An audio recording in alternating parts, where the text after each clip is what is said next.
Hi there, everybody. Well, I really didn't intend to do a two-part video, but apparently there's a lot of people that want to talk about this whole Elon Tesla share voting thing. And I've not gotten that many comments in 24 hours, I think, ever. And I'm sure that most of them are not from subscribers, so they're probably not going to see the answer here. So let's just start with the baseline parameters, shall we? I'm totally fine having a conversation. I think having a conversation is a great thing to have. And as long as we can disagree agreeably, I'm totally happy to have that conversation. And I will do so either in the videos or I'll do it in the comments, which is probably more likely because the comments are a little bit faster response and actually think a little more clearly than when I'm trying to do it off the cuff in one of these one-take wonders. But if you're going to be disagreeable about it or insulting or name-calling, then I can't tell you how fast it is to just delete those comments. And I absolutely do moderate the comments. You can call it censorship if you want. This is not the New York Times or anything like that. I'm not CNN. I'm not purporting to have a fair and open conversation with people that are just going to troll me.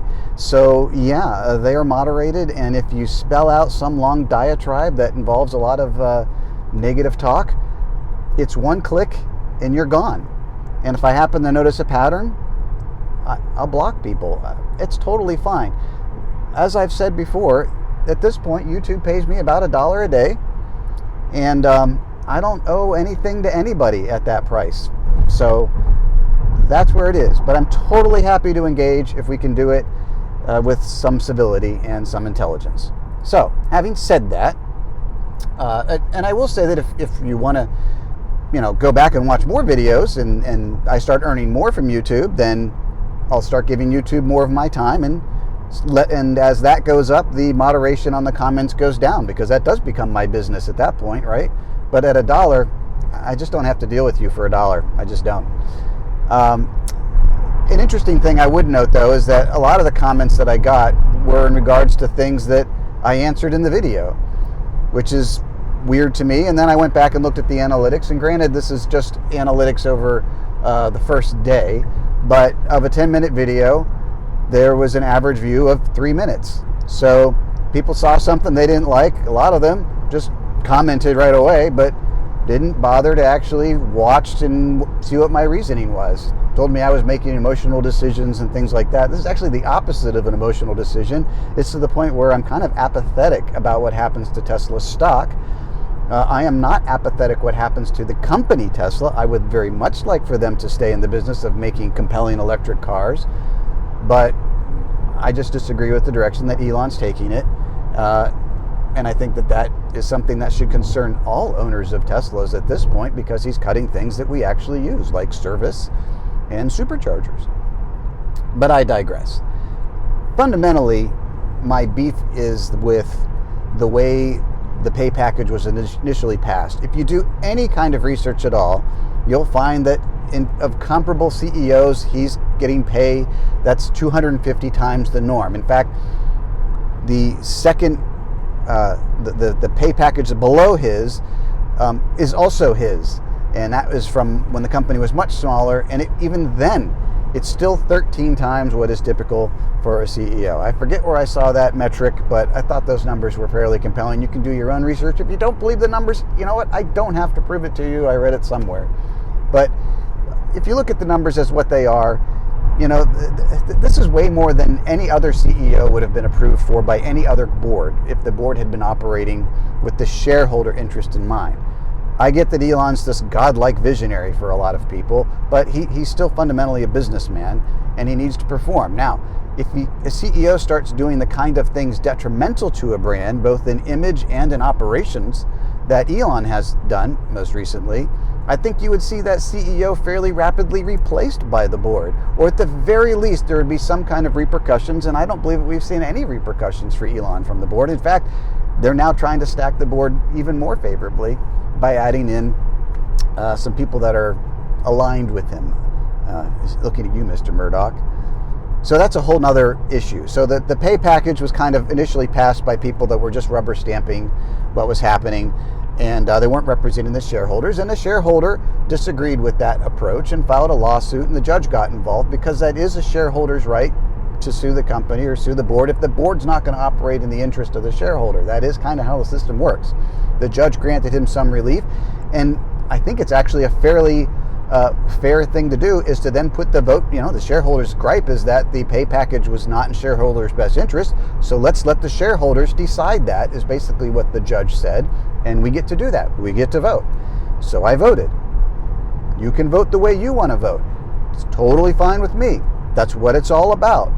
I think that that's kind of the great form of democracy to have the shareholders vote on the pay packages if the board of directors is just going to rubber stamp them either way. We don't like it when other companies do it and have golden parachutes and stuff and then file for bankruptcy or whatever. Not that I think Tesla's going bankrupt, but I do think it's one of those double standards that's being applied here because people like Elon so much. Fine, you can like Elon.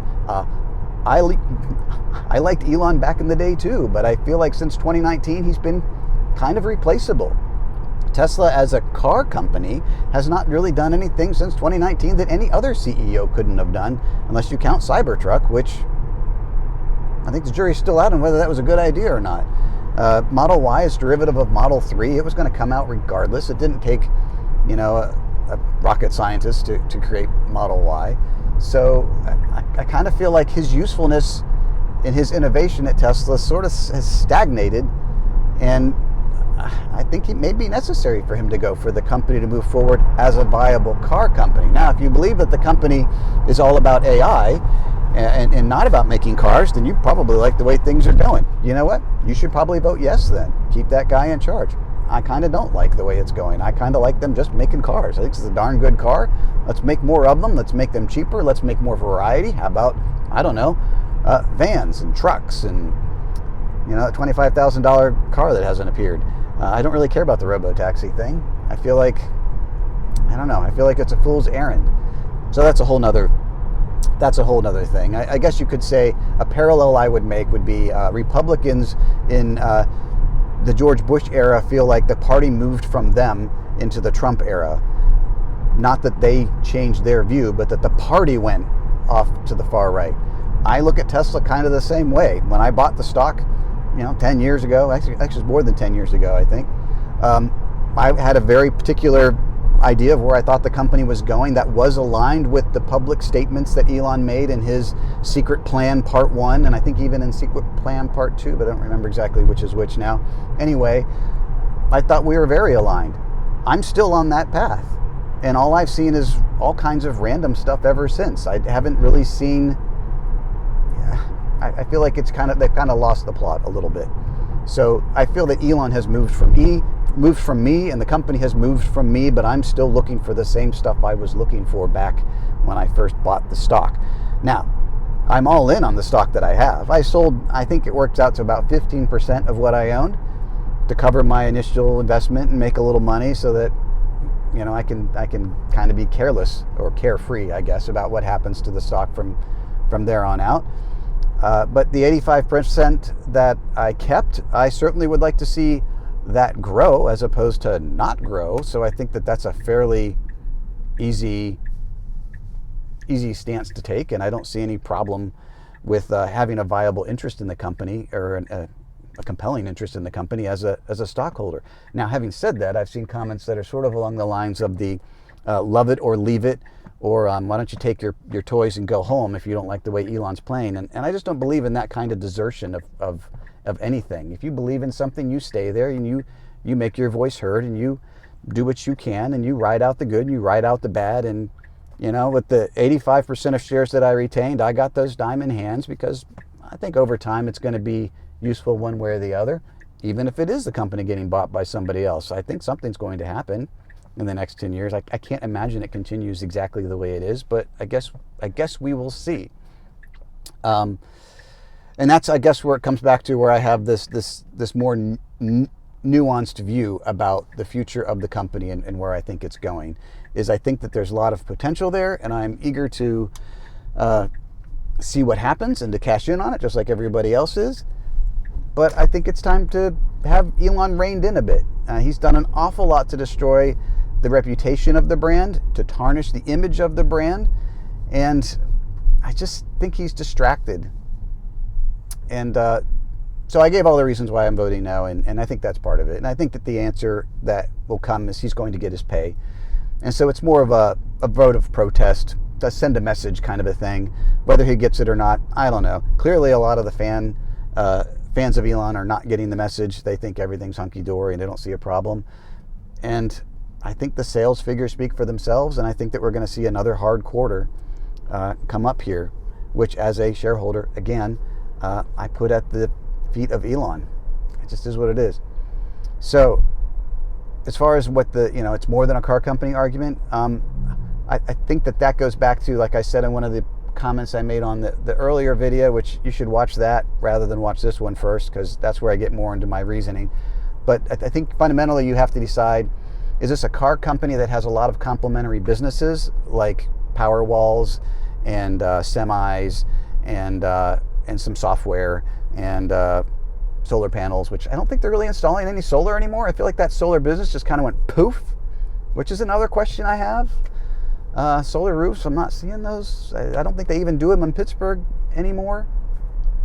Anyway, that's a whole other thing.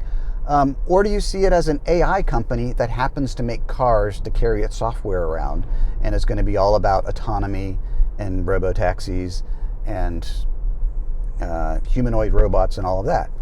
I mean, I don't know. Again, going back to where the company was when I bought the shares, I see it as a car company that has some complementary businesses. And I would like for them to very much get back to focusing on that core business.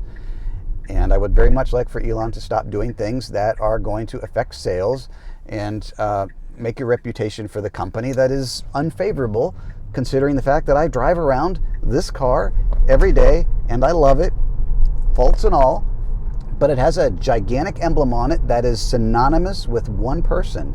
And that is becoming more and more of a problem, and has been a problem.